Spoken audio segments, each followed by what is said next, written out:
The apple was the first thing Marin noticed when she came to clean the ambassador's quarters. A real one, not the printed kind, not the protein press facsimile that passed for fruit in the crescent habitats. A real apple, red as old blood, sitting on the inlaid table like a dare.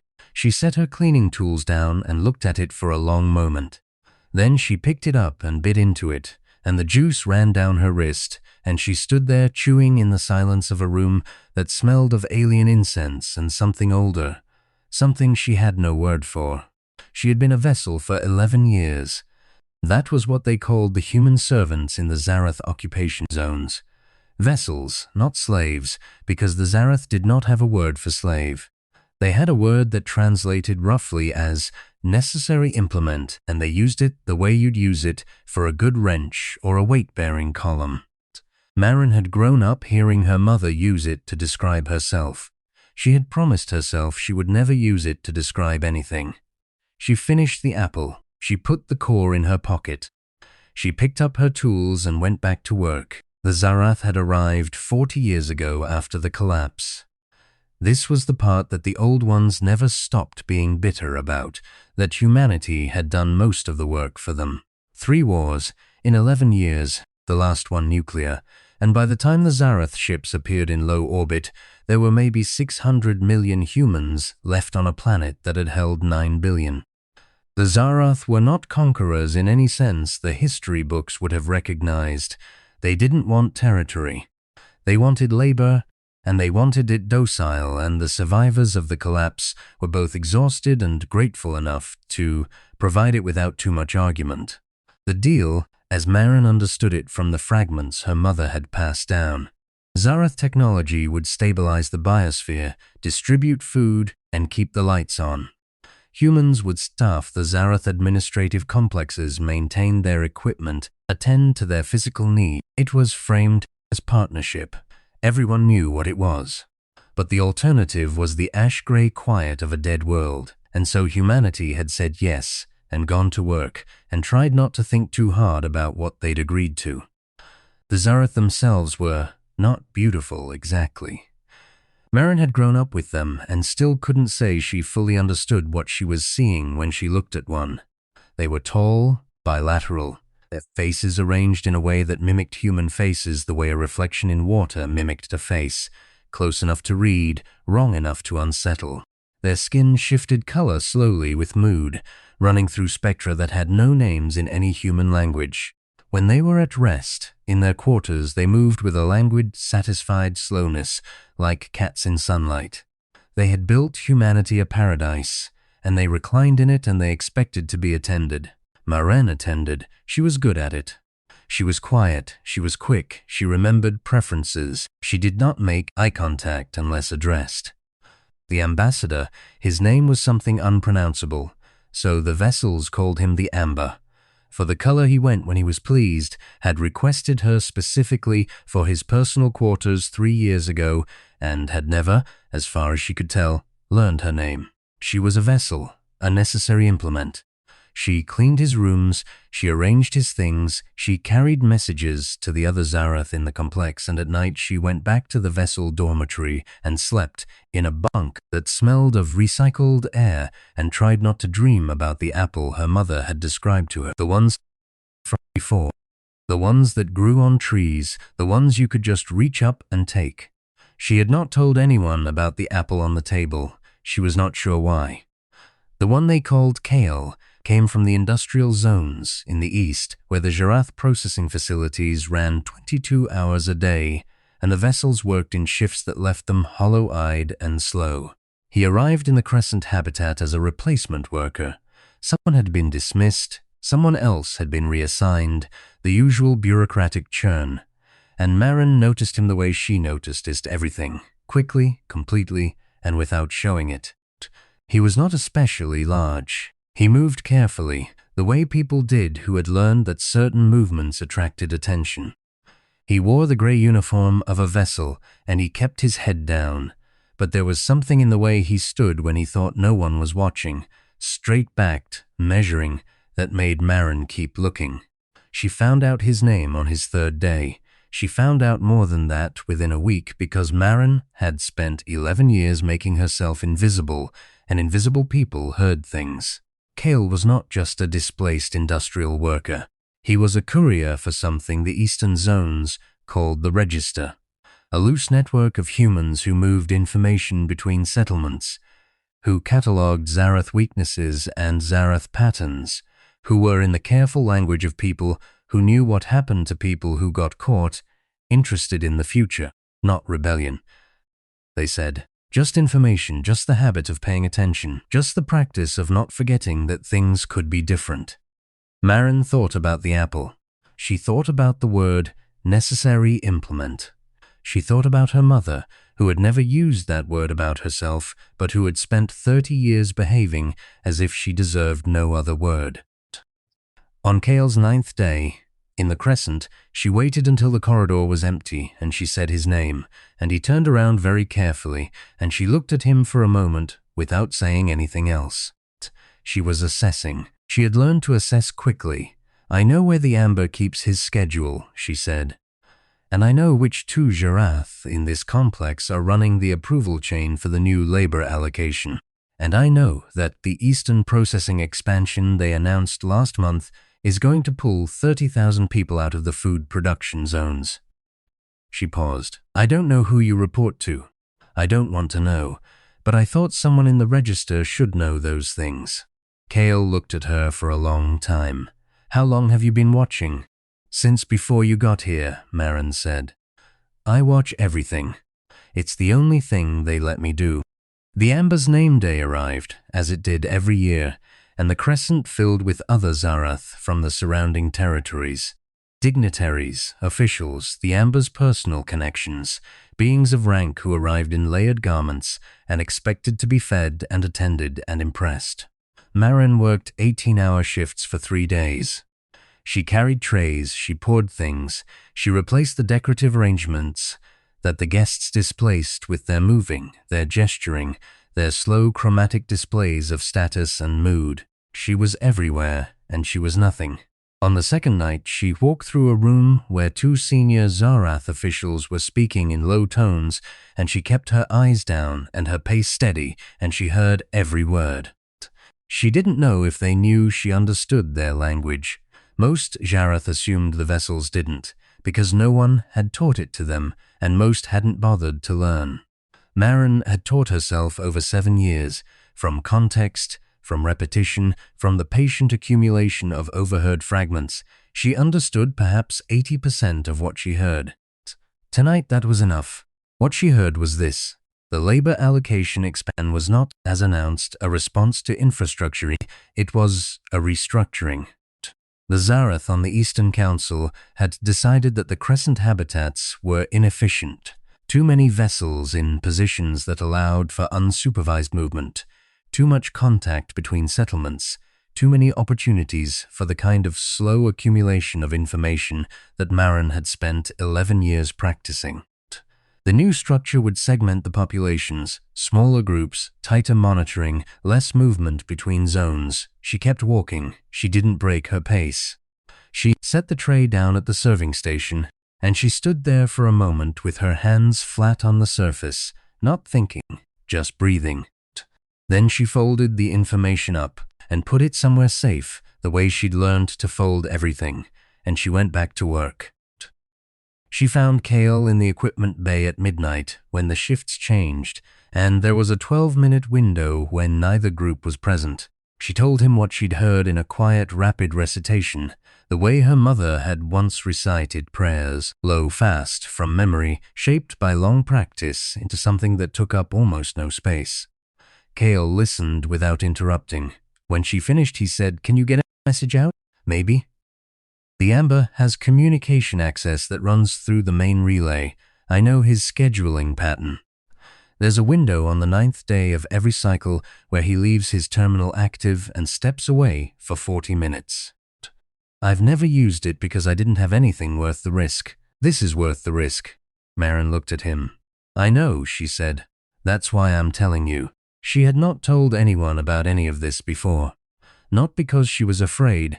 Fear was something she had metabolized long ago, turned into fuel, But because there had been no point, information without action was just wait. She had been waiting without knowing exactly what she was waiting for, and now something had arrived and she was moving toward it the way water moved toward a drain, not with drama, not with a speech, just with the quiet inevitability of pressure finding its outlet. "The 9th day is in 4 days," she said.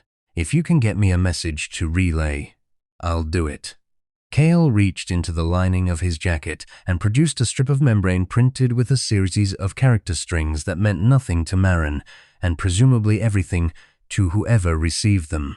"This has to go to the transit station in the Northern Reach. They'll know what it means." She looked at the membrane. She thought about what happened to vessels who were caught using unauthorized communication channels.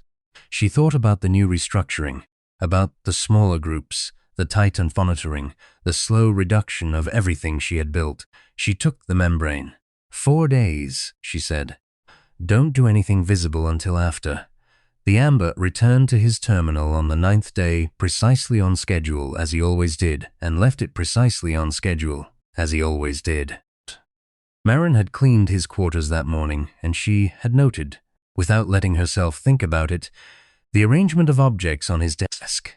The way his interface was angled, the placement of the secondary reader, the thin rim of light that meant the relay was active. Small things, the kind of things a necessary implement noticed because it was useful to notice them, the way a tool noticed the grain of the wood it worked. She was in his quarters 11 minutes after he left them. Her hands were steady. She pulled the membrane from inside the hem of her uniform. She'd sewn the pocket herself years ago, for exactly this kind of contingency, not knowing then what she'd carry in it, and she keyed the interface with the practiced efficiency of someone who had watched another person use a thing for 3 years and learned the movements without ever touching it herself. The relay accepted the transmission. The membrane dissolved when she pressed the release. She was back in the corridor in 4 minutes. She didn't run. Running attracted attention. She walked at a pace that said, "Going about my business," that said, "Nothing here," that said, "Necessary implement." And she turned the corner and she let herself breathe. The response came 8 days later, not through the relay but in a more human way. A vessel from the Northern Reach who was transferred to the Crescent as part of a routine rotation, who had Marin's name written inside the seam of her jacket, who found her in the dormitory and pressed a folded piece of real paper into her hand without a word. The paper said, "We hear you. We have been quiet because we were learning. We are not as quiet as we used to be." More soon, Marin sat with the paper for a while. She thought about what it meant that someone had written on real paper, had taken that risk, had treated the communication as something worth the permanence. She thought about the apple. She thought about things that grew on trees that you could just reach up and take. She put the paper in the small fire she was permitted to have for warmth on cold nights and watched it go. What happened in the weeks that followed was not a revolution. Marin would have been suspicious of a revolution. What happened was more like the working of a very old lock by someone who had been studying it for a long time and had finally acquired all the pieces of the key. The register, it turned out, had been doing exactly what Marin had been doing, accumulating, waiting, not wasting the risk on anything that wasn't worth it. They had people in processing facilities who understood the Zharath maintenance schedules. They had people in medical units who understood which supplies were unique to Zharath biology and which were synthesized in facilities that humans operated. They had people who had learned the language, who had charted the approval chains, who understood where the weight of the administrative structure rested and which points, if moved, would cause it to shift. What Marin gave them was the scheduling intelligence on the Crescent complex. The Amber's patterns, the communication windows, the names and faces of the officials who had decided on the restructuring. What the register gave her, in pieces over weeks, was a picture of something larger than she had imagined.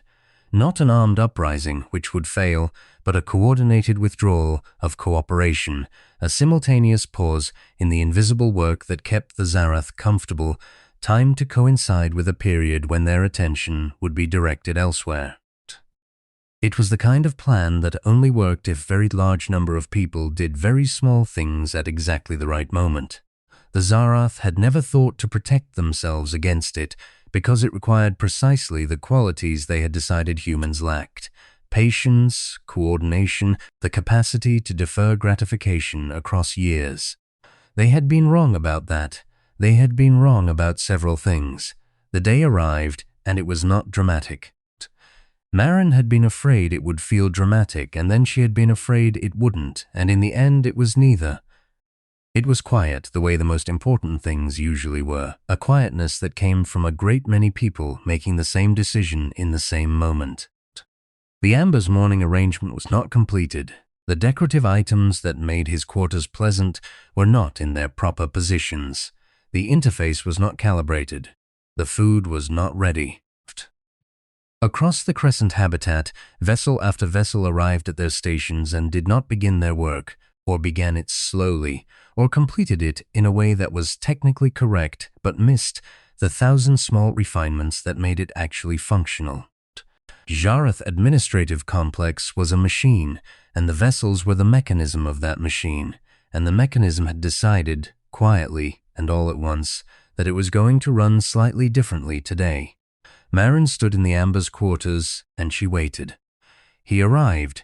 She had known he would come to investigate personally, because the Amber was the kind of Zharath who believed that problems in his sphere of authority required his personal attention.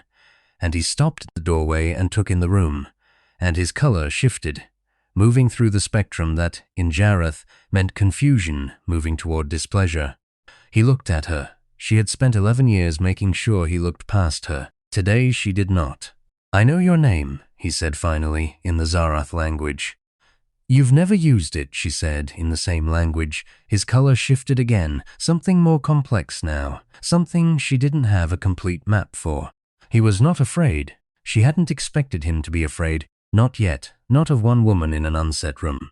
But he was recalibrating, and she could see it, the way you could see the moment a lock engaged. "What is this?" he asked. "An introduction," Marin said. "We've been working together for 3 years, and I thought it was time." The thing that made the next weeks survivable was that no one pretended it was over. The Zharath were not going to simply accept a withdrawal of cooperation and say, "Well, quite right, we'll change our approach." There would be pressure. There would be consequences. There would be periods of real fear, the kind that couldn't be metabolized, that had to just be carried.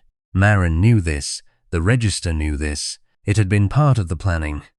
What they were doing was not winning a battle. It was beginning a negotiation from a position that had never existed before, because for 40 years the Zharath had simply not needed to negotiate, and now they were confronted with the fact that they did. The services the vessels provided were not, it turned out, things the Zharath could simply replace or replicate or compel without cost. The Zharath were very good at a great many things.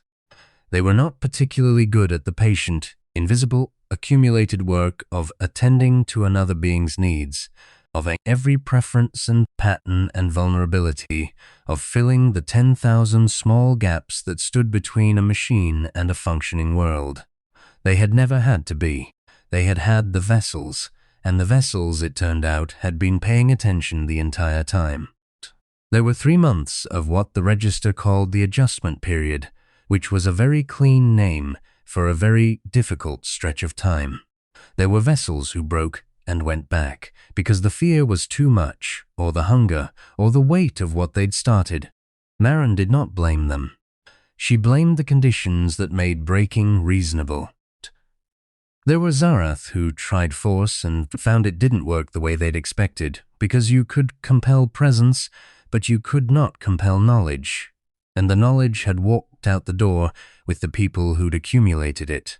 There were conversations, slow, formal, painful conversations, conducted through intermediaries at first, and then incrementally, directly. The Amber was, she did not want to say fair, because fair implied the situation had been fair before. The Amber was pragmatic. He had survived in his position by understanding where power actually resided, and he was smart enough to update that understanding when the evidence required it. He learned her name. He used it. She did not pretend this was enough. She told him so.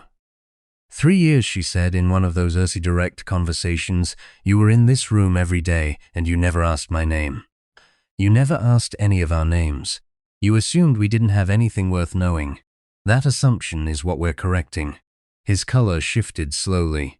It was not an assumption, he said after a moment. It was a choice. I know, she said. That's worse. The final terms took 8 months to draft and another 3 to ratify across the network of Zharath administrative complexes and human settlements. Marin did not read the full document. It was very long and very detailed and written in language that required specialized knowledge she didn't have. She read the summary. She read the parts that mattered to her, the formal end of the vessel classification, the establishment of a joint administrative council, with actual human representation, the restoration of freedom of movement between settlements, the commitment to a 10-year transition toward genuine partnership in the governance of the zones. It was not everything. She had not expected everything. What it was a beginning, and she was old enough and tired enough to understand the difference between a beginning and an ending, and not to confuse the two. She went back to the Amber's quarters one last time, not as a vessel, but as a member of the new Joint Coordinating Committee, and she stood in the center of the room she had cleaned for 3 years, and she looked at the table where she had once found an apple that someone had brought from a garden somewhere. A real apple, red as old blood. There was no apple there today. There was nothing particularly remarkable about the room at all. Kale was waiting for her outside. He had been assigned to the Northern Communications Hub, which suited him. He liked moving, liked the work of connection, the knitting together of scattered things. He was carrying 2 cups of something hot, and he handed her one, and they walked outside into the air, which was cool and slightly wrong, smelling in the way the air had been for decades, the long chemical aftermath of what had come before. But there was green at the edges of things. There was green, and there were birds, and far to the south there were agricultural stations where humans were growing food again, in real soil, not because they had to, but because they had negotiated the right to. How are you feeling? Kale asked. Marin thought about it.